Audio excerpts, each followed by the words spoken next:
रहमतपुर नाम के गांव में एक घर में भुवन अपनी पत्नी सुधा और बेटी माधवी के साथ किराए पर रहता था। वो मूर्तियां बनाने का काम करता था। उनकी बनाई हुई मूर्तियां आदम कद की और बहुत ही खूबसूरत होती थी। उसे बेचकर जो कुछ भी मिलता उसी से उसका गुजर बसर हो जाता। पूरा परिवार मूर्तियां बनाने में लगा रहता। सुधा को हमेशा माधवी के विवाह की चिंता सताती रहती। कई बार बात चली पर दहेज को लेकर बात नहीं बन पाई। इतनी खूबसूरत है हमारी बिटिया, पर पता नहीं कब इसके नसीब में विवाह का योग है। हम इतना दहेज कहाँ से लाएंगे। कुछ ही महीने के बाद सुधा 2-3 दिन की बीमारी के बाद ही चल बसी। भुवन और माधवी का काम करने का उत्साह ठंडा पड़ गया। कई महीने गुजरने के बाद भुवन ने अपने बेटी से कहा, हम कब तक हाथ पर हाथ धरे बैठे रहेंगे? कुछ तो करना ही होगा। माधवी, आज तुम मेरे सामने बैठो, मैं तुम्हारी मूर्ति बनाता हूँ। बाबूजी, माँ तो कहती थी मूर्ति उनकी बनाई जाती है जो इस दुनिया में नहीं रहते। अरे नहीं, तुम्हारी माँ को मैं जब भी बैठने को कहता था तो वो इसी बहाने बात को टाल दिया करती थी। एक बार मैंने उसकी मूर्ति बनाने की कोशिश की थी, पर वो आधे में ही उठकर चली गई। तब से मैंने उसको कहा ही नहीं। बाबूजी, वो अधूरी मूर्ति कहाँ है? चल, तुझे दिखाता हूँ। दोनों एक हालनुमा कमरे में गए। भुवन ने कपड़े से ढकी मूर्ति पर से कपड़ा हटाते हुए कहा, ले देख। माधवी वो मूर्ति देखते ही रह गई। वो इतनी खूबसूरत थी कि उसकी आंखें वहां से हट ही नहीं रही थी। बाबूजी, चलिए इसमें रंग भरते हैं, इसके बाद आप मेरी मूर्ति बना लीजिएगा। दोनों ने मिलकर मूर्ति में रंग भरना शुरू किया।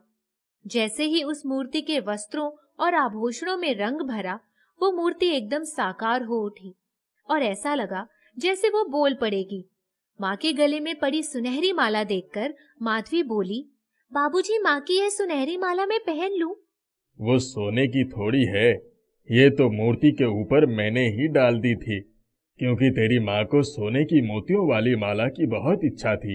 एक बार जब मैं मूर्तियां बेचने गया था तो तब एक गरीब बुढ़िया पर तरस खाकर खरीद लिया था, लेकिन तेरी माँ इसे सोने से भी ज्यादा संभाल कर रखती थी।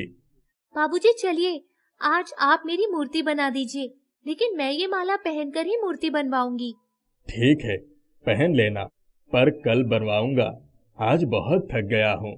दूसरे दिन माधवी पूरे दिन माँ की मूर्ति के गले में पड़ी सुनहरी माला पहनकर बैठी रही और भुवन ने उसकी मूर्ति बना दी। बाबूजी, ये तो बहुत ही खूबसूरत मूर्ति बनी है, लेकिन मैं अब ये माला हमेशा ही पहनूंगी। तभी दरवाजे पर ठाकुर प्रताप सिंह का आदमी आया और उसने कहा, भुवन बाबू, ठाकुर साहब ने अपनी बेटी रत्ना की शादी का न्योता भेजा है और कहा है बिटिया को भी आना है। मैं तो नहीं जाऊंगी। वहाँ कितने बहुमूल्य वस्त्रों और आभूषणों से सजी महिलाएं होंगी। मेरे पास तो माँ की पुरानी एक ही रेशमी साड़ी है। अरे, तुम जिस जगह पर पहुँच जाती हो तो तुम्हें देखकर वैसे ही लोग मुग्ध हो जाते हैं। तुम्हें तो ईश्वर ने खुद अपने हाथों से गढ़ा है। तुम कुछ भी पहन लो, सबसे सुंदर तो तुम ही लगोगी। बाबूजी, छोड़िए भी, बातें बनाना कोई आपसे सीखे। अच्छा चलिए, मैं चलूंगी। माधवी ने माँ की रेशमी लाल साड़ी पहन ली, हल्का सा मेकअप कर लिया और गले में माँ की सुनहरी माला पहन ली। अरे, इस सुनहरी माला और साड़ी में तो मेरी बिटिया बहुत सुंदर लग रही है। माधवी भुवन के साथ जब हवेली पहुंची तो वाकई लोग उसे देखकर आश्चर्यचकित हो गए। ठाकुर साहब की दूसरी बेटी, अरे माधवी, तुम तो बहुत ही सुंदर लग रही हो। माधुरी, तुम्हारे खूबसूरत गहनों के सामने मेरे परिधान और ये माला कैसे अच्छे हो सकते हैं?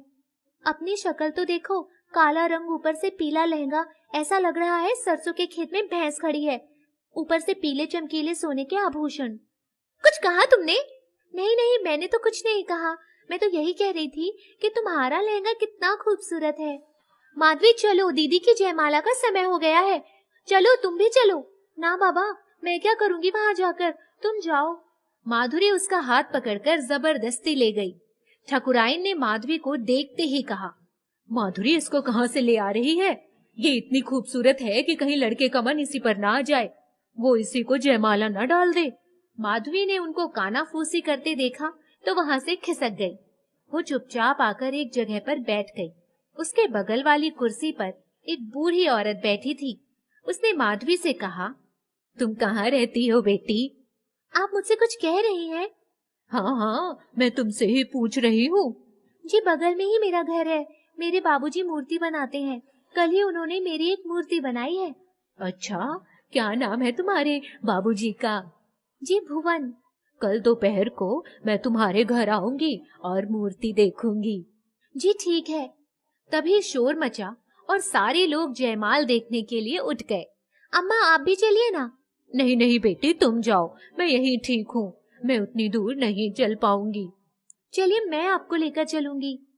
माधवी ने उन्हें सहारा देकर जयमाल के स्टेज के सामने पड़े सोफे पर बिठा दिया और खुद खड़ी होकर जयमाल देखने लगी। जयमाल देखने के बाद जब वो वहां पहुंची तो बूढ़ी अम्मा वहां नहीं थी। वो भुवन के पास आ गई। बाबूजी अब चलिए खाना खा लेते हैं और घर चलते हैं। हाँ बेटी, मैं तुम्हें ही ढूंढ रहा था, कहाँ चली गई थी? माधवी ने उस बूढ़ी औरत से बहुत सारी बातें बताई। वो लोग खाना खाने के लिए गए और खाना खाकर अपने घर आ गए। दूसरे दिन जब वो सुबह सुबह ही रसोई में खाना बना रही थी, तभी दरवाजे पर दस्तक सुनाई पड़ी। उसने दरवाजा खोला तो सामने ही कल वाली बूढ़ी औरत खड़ी थी। आप इतनी सुबह सुबह? हाँ बेटी, मैं मूर्ति देखना चाहती हूँ। आइए आइए। वह उनको सहारा देकर ले आई और तखत पर बिठा दिया। बाबूजी देखिए कौन आया है। भुवन के हाथ मूर्ति बनाने में लगे हुए थे। अभी आया। चलो मुझे वहीं ले चलो जहाँ मूर्तियां हॉल में बहुत सारी सजीव मूर्तियों को देखकर वो औरत आश्चर्यचकित हो गई। ये मूर्तियां मुझे खरीदनी हैं। सारी मूर्तियों का कितना दाम है? अब माझी, इन बेजुबान मूर्तियों का आप क्या करेंगी? मेरे पास इतना समय नहीं है। सब अच्छे से पैक कर दो। मैं तुम्हें इनकी मुंह मांगी कीमत देने को तैयार हूँ। आप जो उचित समझे दे दीजिए। उस औरत ने अपने पर्स में से 25,000 रुपए निकालकर भुवन के हाथ में रख दिए। इतनी रकम तो उसने आज तक देखी ही नहीं थी। माधवी और उसकी माँ की मूर्ति छोड़कर भुवन ने सारी मूर्तियों को पैक कर दिया। इन दोनों का कितना दाम है? नहीं माझी, ये तो मैंने अपनी पत्नी और बेटी की मूर्ति अपने लिए ही बनाई थी। ठीक है, पर मुझे तो ये बहुत अधिक पसंद है। इसकी मैं तुम्हें 20,000 रुपए देने के लिए तैयार हूँ। लेकिन माझी। बाबूजी दे दीजिए ना, ऐसी मूर्ति आज आप फिर बना लीजिएगा। भुवन ने उसको भी पैक करके दे दिया और वो औरत बोली, अभी मैं किसी को भेजकर ये सारी मूर्तियां मंगवा लूंगी। और हाँ, अब से आप लोग जितनी भी मूर्तियां बनाएंगे वो सारी मूर्तियां मैं खरीद लूंगी। यह कहकर वो चली गई। थोड़ी ही देर में 2 आदमी आए और मूर्तियां लेकर चले गए। भुवन और माधवी की खुशी का ठिकाना नहीं था। बार बार पैसे गिन रहे थे। बाबूजी, इसके पहले तो हमने बहुत मूर्तियां बनाई हैं, पर ऐसा खरीदार तो कभी नहीं मिला। हाँ, नया तो कुछ भी नहीं है, पर जब से तूने ये सुनहरी माला पहनी है तब से ही कुछ न कुछ अच्छा क्या बहुत अच्छा हो रहा है। बाबूजी, मैं भी सोच रही थी कि हम लोग इतने सालों से इस घर में रहते हैं, ठाकुर साहब ने आज तक कभी नहीं बुलाया। इतनी बड़ी बड़ी दावतें हुई उस हवेली में। माँ की कितनी इच्छा होती थी ठाकुर साहब के यहाँ जाने की। हाँ बाबूजी, अब तो मुझे पूरा विश्वास है कि जरूर ये सुनहरी माला जादुई है। आप कहाँ से लाए थे? ये तो बहुत सालों पहले जब मूर्तियां बेचने गया था तब एक बूढ़ी औरत आकर गिड़गिड़ाने लगी थी कि मैं उसकी माला खरीद लूं। अच्छा, वो बूढ़ी औरत कहाँ रहती है? कुछ बताया था उसने? नहीं बाबूजी, ये तो मैंने पूछा भी नहीं। दूसरे दिन ही उन्होंने बहुत सारी चीजें खरीद ली। कुछ ही दिनों में उन्होंने वहीं पास में एक घर भी खरीद लिया। अभी वो अपने नए घर में जाने की तैयारी कर रहे थे कि उनके घर के सामने एक बड़ी सी गाड़ी आकर रुकी और एक लड़का आया। ये भुवन मूर्तिकार का घर है? हाँ, मैं हूँ भुवन। कहिए, क्या बात है? जी, मेरा नाम चंदर है। आपकी बनाई हुई मूर्ति मैंने किसी प्रदर्शनी से खरीदा था। क्या मैं जान सकता हूँ कि जिस लड़की की मूर्ति आपने बनाई थी उसको आप जानते हैं? लेकिन आपको मेरे घर का पता किसने दिया? वो तो उसी मूर्ति के पास लिखा था। उसी समय माधवी आ गई। उसके आते ही, देख बेटी, ये क्या पूछ रहे हैं? तू देख, मुझे काम करना है। भुवन अंदर चले गए। वाह, मैंने तो कभी सपने में भी नहीं सोचा था कि मैं आपको साकार रूप में देखूंगा। मतलब? मैंने जब से वो मूर्ति देखी है, हमेशा यही सोच रहा हूँ कि काश मैं कभी उस लड़की से मिल पाता। मुझे अत्यंत खुशी है कि आप मेरे सामने खड़ी है। माधवी, जल्दी करो बेटी, सामान ले जाने का वक्त हो गया है। जी पिताजी, आई। आप लोग बहुत व्यस्त हैं, मैं दूसरे दिन आ जाऊंगा। असल में हमें अपने घर में सामान ले जाने की जल्दी है।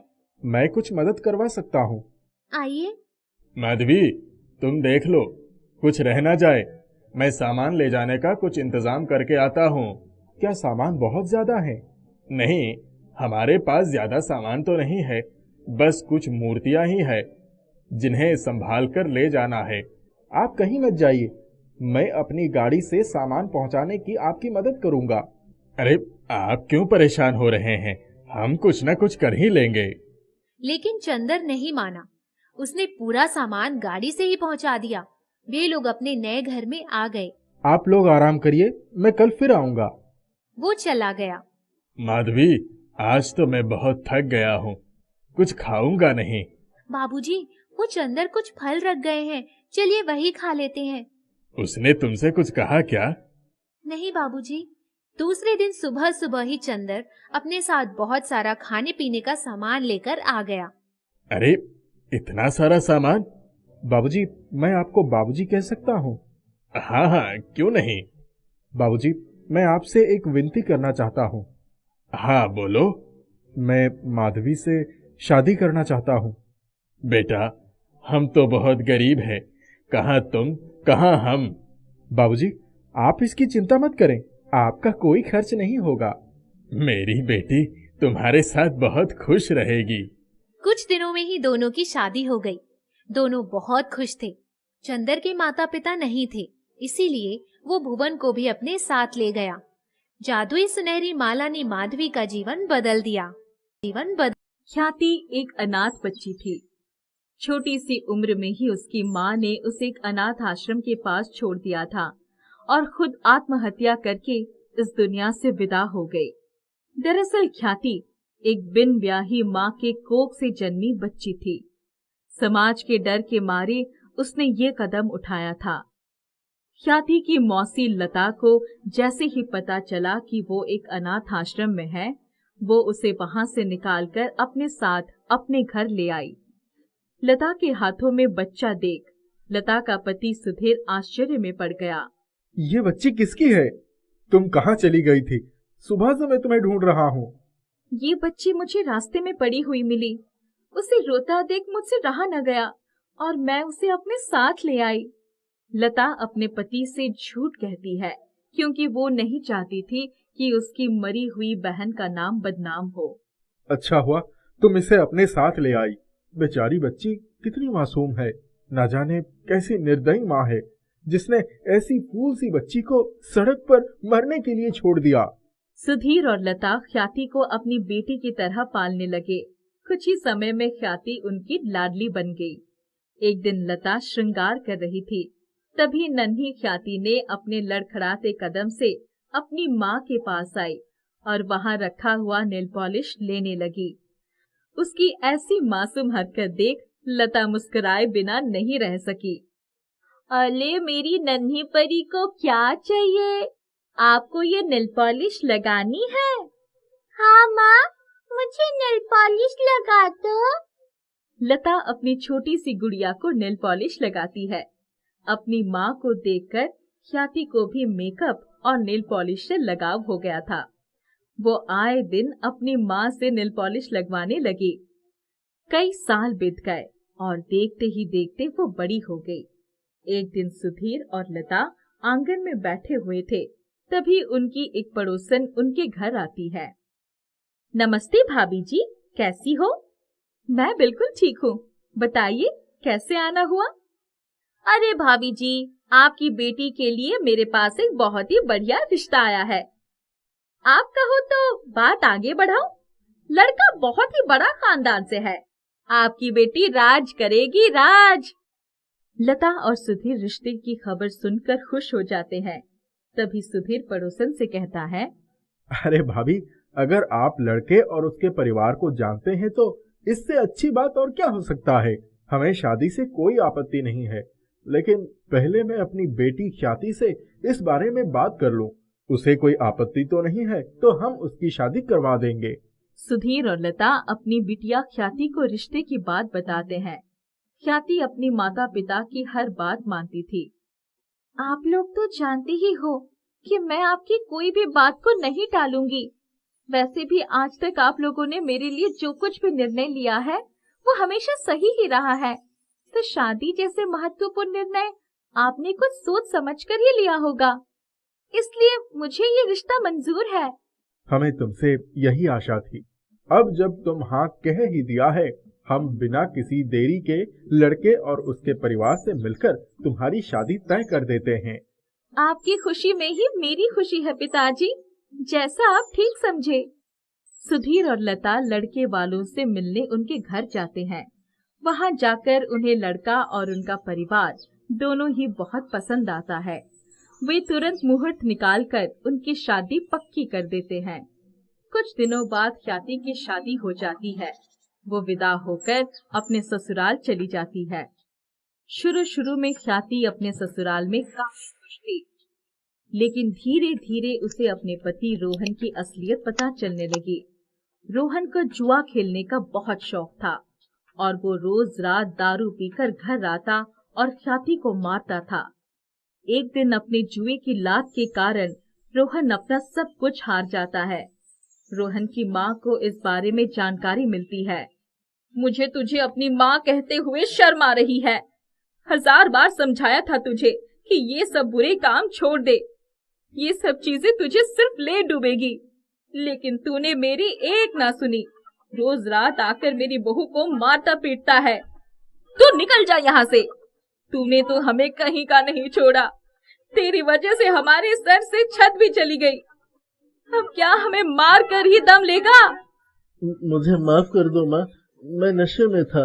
मेरे दोस्त ने चालाकी से मुझसे मेरा सब कुछ छीन लिया। आज मेरी लत के कारण मैंने अपना सब कुछ गवा दिया। अब मैं आप लोगों को गवाना नहीं चाहता। मत रोइए, आपने जो कुछ भी किया वो सब नशे में किया। अब से आप कसम खाइए कि आप ये सब बुरी आदतें छोड़ देंगे और अपने काम में ध्यान लगाएंगे। आज हमारे सब कुछ छिन गया है, लेकिन हमें हार नहीं माननी चाहिए। हम फिर से सब कुछ हासिल कर लेंगे।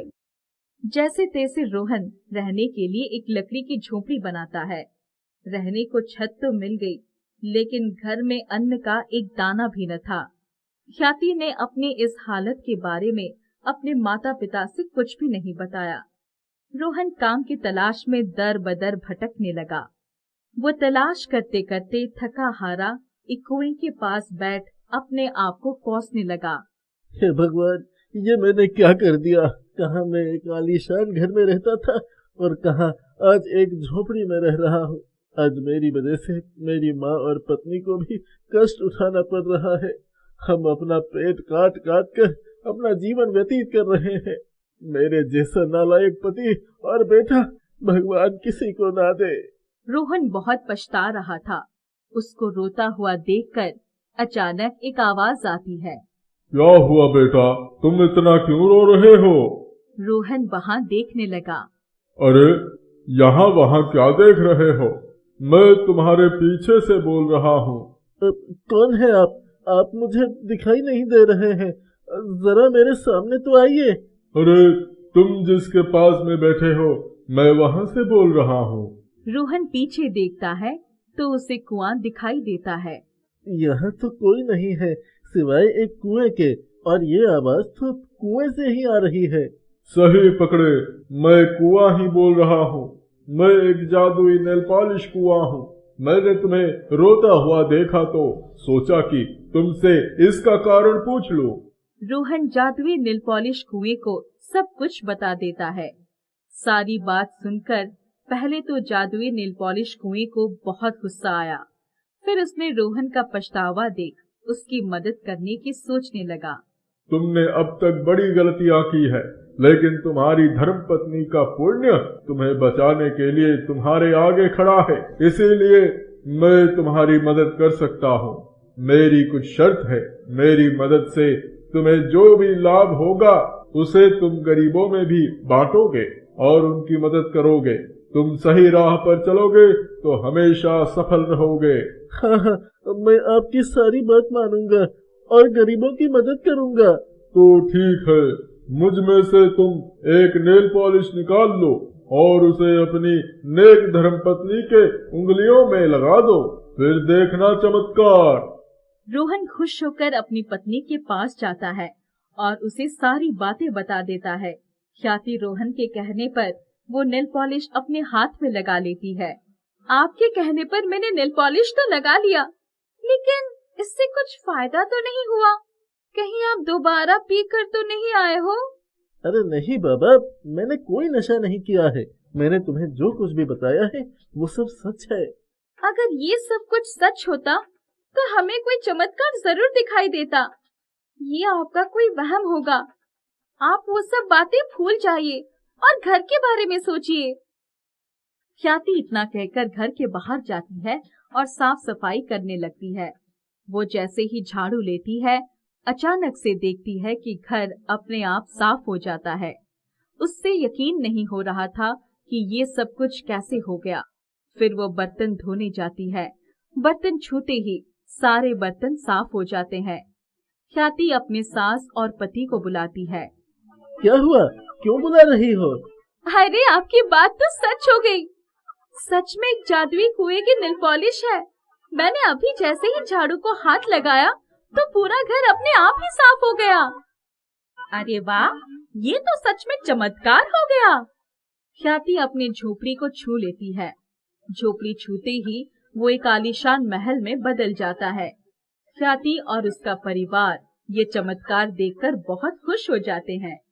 धीरे धीरे उस जादुई कुएं की नेल पॉलिश की वजह से व्यापार में बहुत तरक्की होती है और वे लोग अमीर बन जाते हैं। रोहन गरीबों की मदद करने लगता है। वो बड़ा अमीर बन जाता है। कुछ दिनों के बाद दौलत से अंधा होकर रोहन गरीबों को भूल जाता है। उनकी धर्मपत्नी उसे समझाती है, लेकिन वो उसकी बात पर ध्यान नहीं देता। अचानक उसके व्यापार में घाटा होने लगता है। उसके पास रुपए पैसों की कमी हो जाती है, कर्ज बढ़ जाता है। ख्याति, अब क्या करूं? सारा व्यापार चौपट हो रहा है। मैंने तो आपको समझाया था, लेकिन आप नहीं माने। आप अपने वादे भूल गए और उसका यही अंजाम हो रहा है। आप नेल पॉलिश के जादुई कुएं के पास जाइए। रोहन जादुई कुएं से मिलने के लिए चला जाता है। उसे रास्ते में जो भी गरीब भिखारी मिलते हैं, वो उन्हें रुपए पैसे देता हुआ चला जाता है। कुछ देर के बाद वो जादुई कुएं के पास पहुंच जाता है। रोहन, तुम अपना वादा भूल गए थे। तुम्हारी नेक धर्मपत्नी के कहने पर तुमने पुनः सही राह पकड़ ली है। अब उसे मत छोड़ना। ये लो, मैं तुम्हें फिर से एक नेल पॉलिश दे रहा हूँ। ये भी तुम्हारी धर्मपत्नी के लिए ही है। रोहन हाथ जोड़कर जादुई कुएं को धन्यवाद कहकर घर की तरफ चल पड़ता है। रोहन अच्छे कर्म करके और अपना वादा पूरा करते हुए एक बहुत ही कामयाब आदमी बनता है। वे गरीब और जरूरतमंदों की मदद करने लगते हैं। ऐसा लगता है रोहन और उसका परिवार एक अच्छी और सुखद जिंदगी व्यतीत करने लगता है। छोटा गोलू भूख से परेशान होकर अनाज के डब्बे ढूंढने लगा, लेकिन इस बार उसे निराशा ही हुई। उसने कुछ देर से सोचा, बेचारा, और हर डब्बे को हटाकर देखने लगा। कुछ चावल, गेहूं, दाल के दाने आसपास गिरे हुए मिले। उसने उन्हें उठा लिया। एक बर्तन में उन्हें धोकर फिर पानी में मिलाकर नमक हल्दी डालकर चूल्हे पर रख दिया। अब तो कुछ लाल टमाटरों को ढूंढना पड़ेगा, वरना कुछ दानों से अपने पेट के चूहे नहीं मानेंगे। मन्नू चाचा के खेत में बड़े बड़े टमाटर रहते हैं। कुछ ही देर के बाद गोलू के हाथ में मन्नू चाचा के खेत के कुछ टमाटर आ गए थे। बहुत भूख लगी है, 2-4 टमाटर पेट में डाल दूं तब आगे बढ़ूं। गोलू टमाटर खा रहा था। इतने में मन्नू चाचा ने आकर उसका हाथ पकड़ लिया। क्या रे गोलुआ, चोरी करने के लिए मेरा ही खेत मिला था?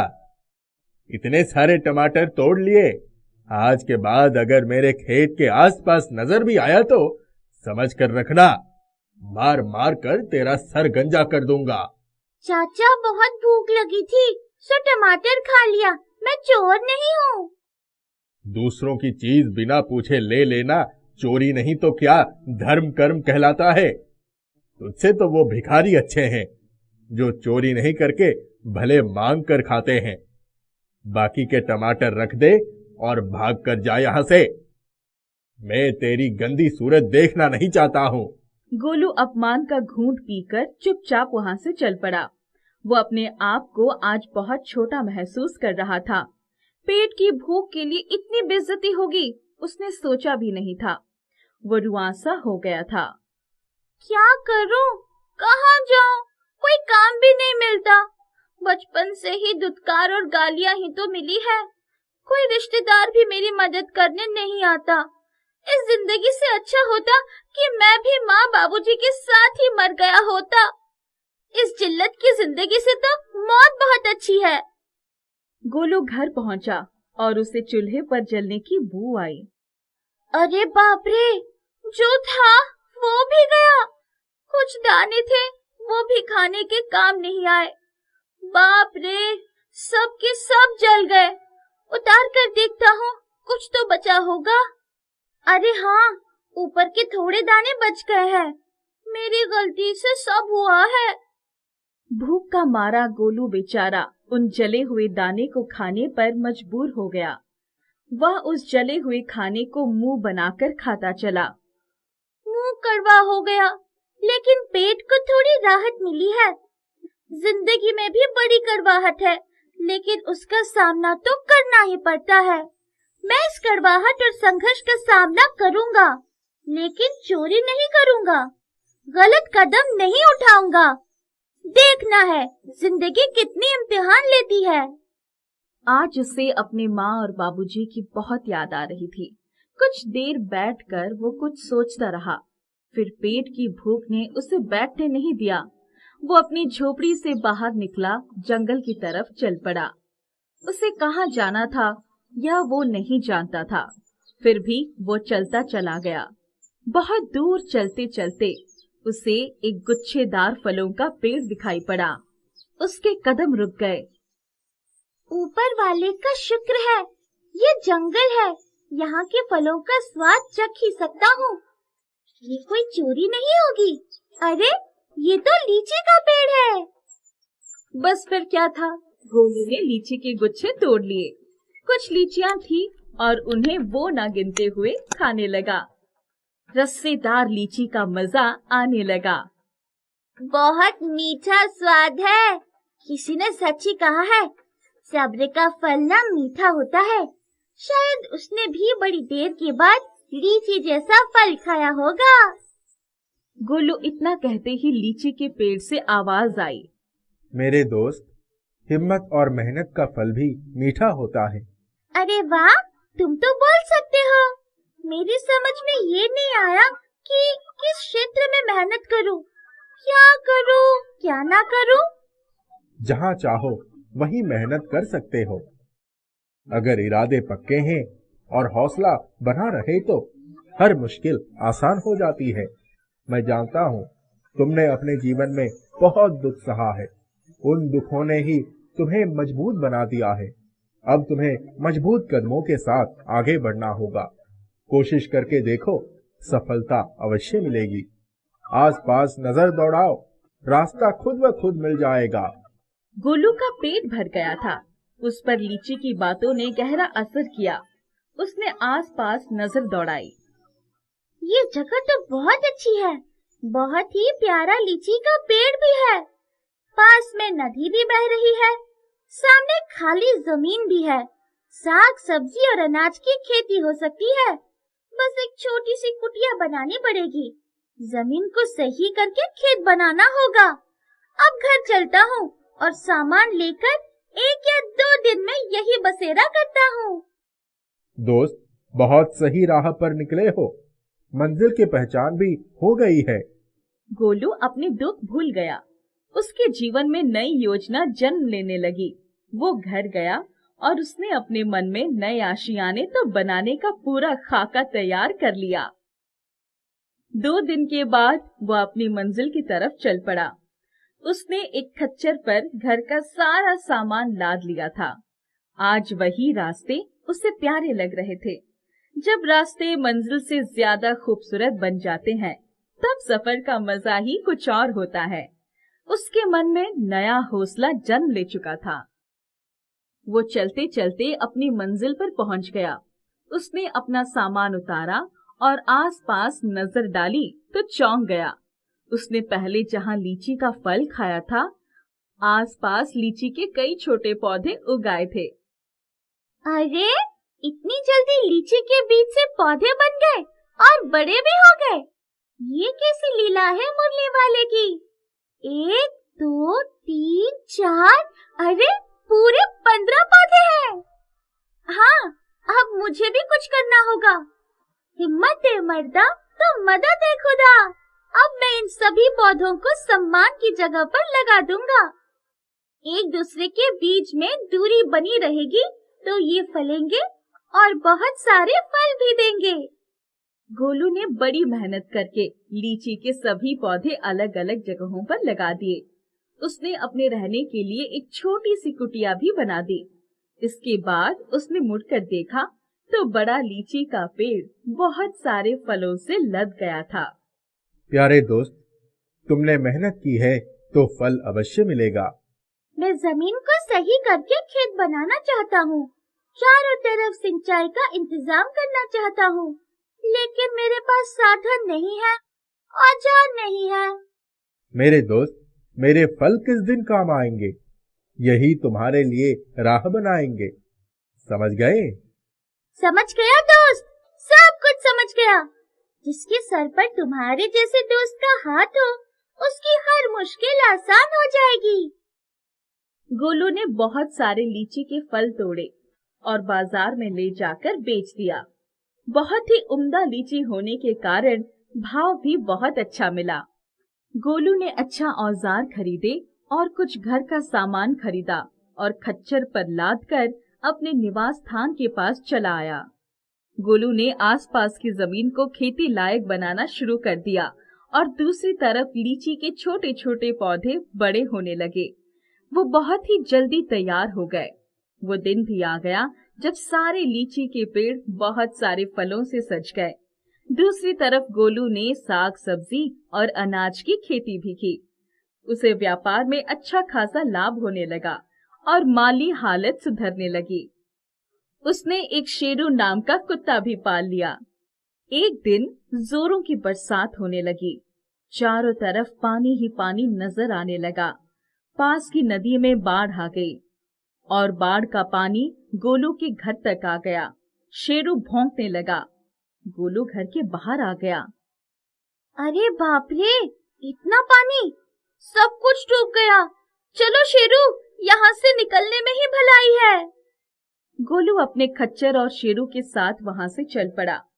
लीची के पेड़ ने पास में एक ऊंचा टीला बना दिया। गोलू, सबके साथ टीले पर विश्राम करो। प्रकृति के कोप से मत डरो, सब कुछ ठीक हो जाएगा। दूसरे दिन गोलू ने देखा तो उसकी कुटिया पानी में बह गई थी। वहां कुछ भी शेष नहीं था। सारी फसल बर्बाद हो चुकी थी। हे भगवान, ये क्या हो गया? सब कुछ मिट गया। सारी मेहनत पर पानी फिर गया। सारी बचत की हुई दौलत भी बह गई। शायद इसलिए यहाँ लोग बसेरा नहीं करते। अब सब कुछ कैसे ठीक हो जाएगा? गोलू ने लीची के पेड़ की तरफ आशा भरी दृष्टि से देखा। वहां से रोशनी आई। दूसरे ही पल गोलू के लिए एक शानदार घर तैयार हो गया। शेरू आसपास दिखाई नहीं पड़ रहा था। शेरू, कहाँ चले गए? अब तो घर भी बन गया। इतने में गोलू ने शेरू को अपने मुंह में एक पोटली लटकाए आते हुए देखा। गोलू ने दौड़कर वो पोटली ले ली उसकी बचत की सारी कमाई उस पोटली में ही तो थी। वाह मेरे शेरू, तुमने तो कमाल कर दिया, फिर से माला माल कर दिया। मेरे दोस्त गोलू, चारों तरफ नजर दौड़ाओ और लीची के फलों को बाजार पहुंचाओ। बड़े व्यापारी तुम्हारा रास्ता देख रहे हैं। गोलू ने देखा सामने व्यापारी गाड़ी लेकर लीची लेने के लिए और पैसे देने के लिए खड़े हो गए हैं। हाँ दोस्त, मुश्किल आती है लेकिन उनके बीच से ही राह भी निकल आती है।